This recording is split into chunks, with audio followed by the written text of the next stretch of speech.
Hi, guys, and welcome to Put Some Respect on It. This is our third episode, and today we're going to be talking about what a healthy relationship is. So, my last episode, we did some kind of basic definitions, and today we're going to go a little bit more in depth. So, when looking at what a healthy relationship is, really a healthy relationship has a few key components. The first one is going to be communication. Um, so when you're building a relationship, whether you're communicating likes or dislikes, whether you're trying to figure out each other's conflict resolution style or just communicating your needs, so what you're looking for in a relationship, communication is really important. So in a healthy relationship, communication is going to come from both sides. So both partners are going to contribute in communication.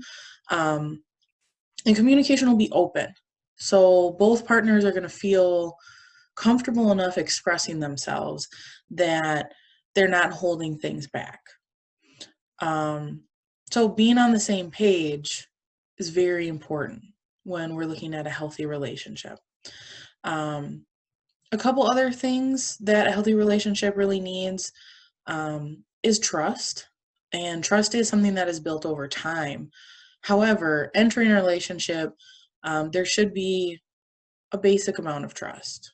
So if you're thinking about entering a relationship and you're saying to yourself, I don't know if I trust this person, or there's these different aspects I'm worried about from what I know about them, those are things that you need to communicate with them before you enter a relationship.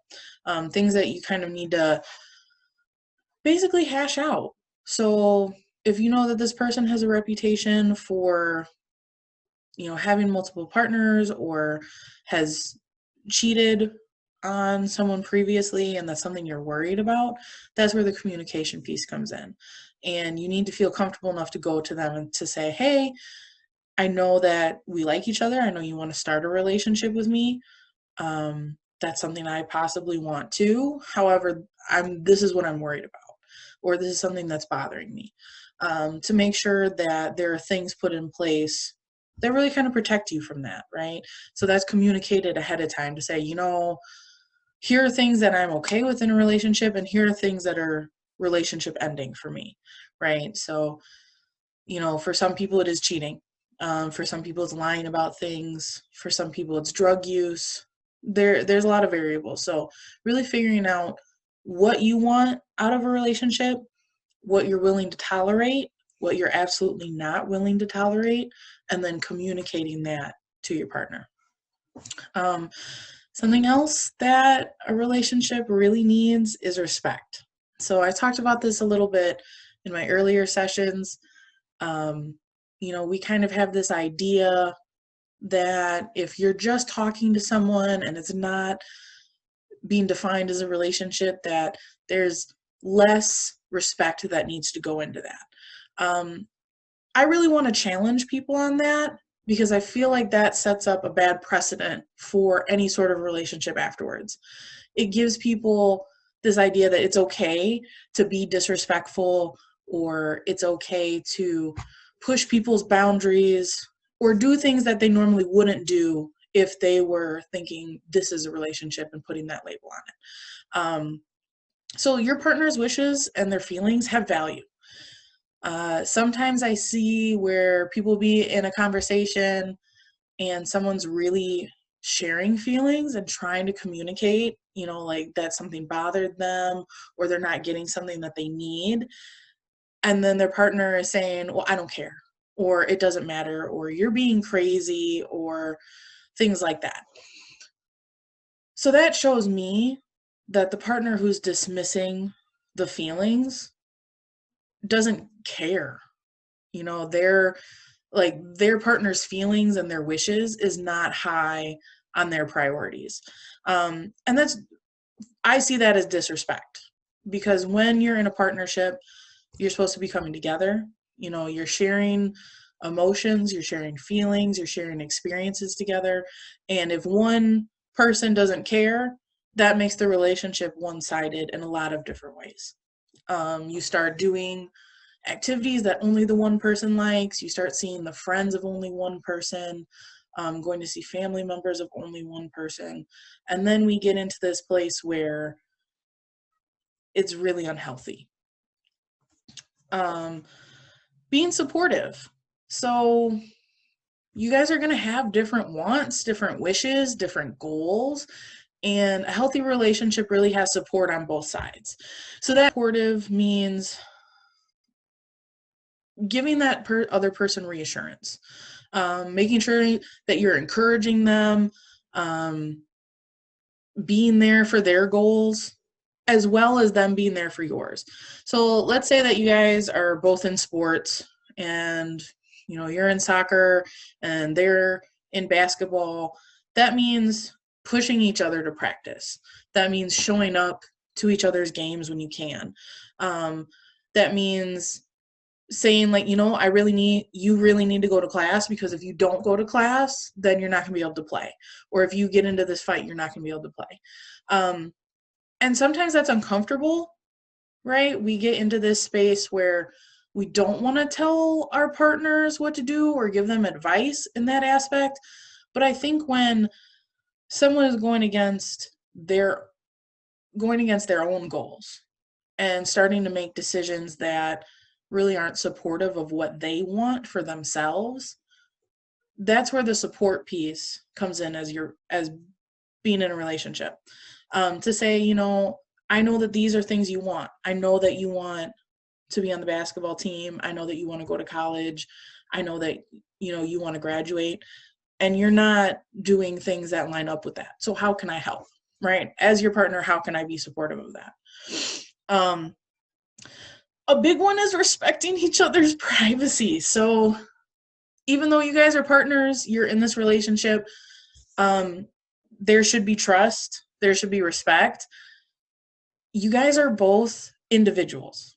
So they're allowed to have things that are just for them, whether that's friend groups, whether that's hobbies. And the same goes for you, right? One of the big things that I notice is wanting to have access to your partner's social media, or being able to go through their phones or their electronic devices.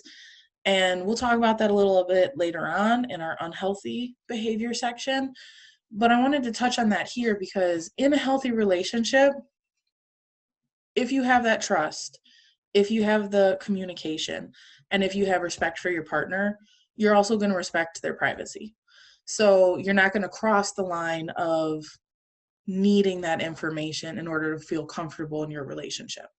And if things do arise where they feel a little icky or they feel a little secretive and you're just really not sure, then if you have that communication and you have the trust, you should be able to go to them and say, I noticed you liking these pictures on Instagram. It made me feel really uncomfortable, or it made me feel, insecure about myself or what I'm not doing in this relationship. And you should be able to have a conversation around that, and then problem solve. So one of the last components of a healthy relationship is compromise. You guys are not going to get your way all the time. You shouldn't get your way all the time in a relationship. Relationships are very much about give and take and figuring out what the important things are and what you're willing to give a little on. That could mean a lot of different things. That could mean, okay, this weekend there's a movie that comes out I really want to see, and I'm not budging on that. I'm going to go, I want to see that movie. But saying, okay, if you come with me and we go to see this movie this weekend, you can pick whatever movie you want next weekend. And that could be other family stuff too. So as you are getting older and you're spending holidays together, you're going to have to figure out, well, whose house are we going to on what day, and compromising, and saying, well, it's really important for me to spend Thanksgiving with my family, but Christmas, we kind of do our own thing. So we'll do Christmas with your people and we'll do Thanksgiving with mine. And that can also mean different things about having kids, starting a family. So you need to make sure that the major things in your life the major goals you have, what your values are, really match up with your partner. Because if they don't, then they come into question about, should I compromise on this or should I not? And that puts us in a place where a lot of the times we will compromise things that are very important to us because we love this other person, but that makes us feel icky. And that's what starts bringing up some resentment and some anger. So you really want to try to stay away from that. And you can do that by having open communication and putting those things out in the beginning to say, these are the things that are important to me. Like, I really want to start a family. I don't ever want to start a family. I just want dogs. To say, oh, going to college is really important to me, or having this type of career is really important to me. If religion is important to you, making sure that you're with someone who understands that and is willing to support you in it, and to be on the same page. Last but not least, healthy boundaries, which kind of go into all of these aspects that we're talking about, are very important. If you don't know yourself and you don't know what you want and you don't know what you're willing to compromise on, it becomes very muddy when trying to be with someone else, right? You need to know yourself before you try to know yourself in a relationship. Because if you don't have a good solid foundation of, this is who I am, this is what I like, this is how I identify, these are my values, this is what I believe in, when you go into a relationship, things can really become about that other person, or they will be able to easily sway you into doing what they want. And that's where we get into relationships being one-sided, where everything is about that partner. And again, that's kind of where these resentment feelings come in. It becomes easy to isolate that other person, where then, you're not going with your friends, you're not doing any of your hobbies, you're kind of losing who you were and what you want to do because your partner is kind of taking control of that. So our next episode is actually going to be all about healthy boundaries and going more in depth. So today, as we talked about what a healthy relationship is, I wanted to show you guys a resource that's available to you if you're kind of wondering, is my relationship healthy or not?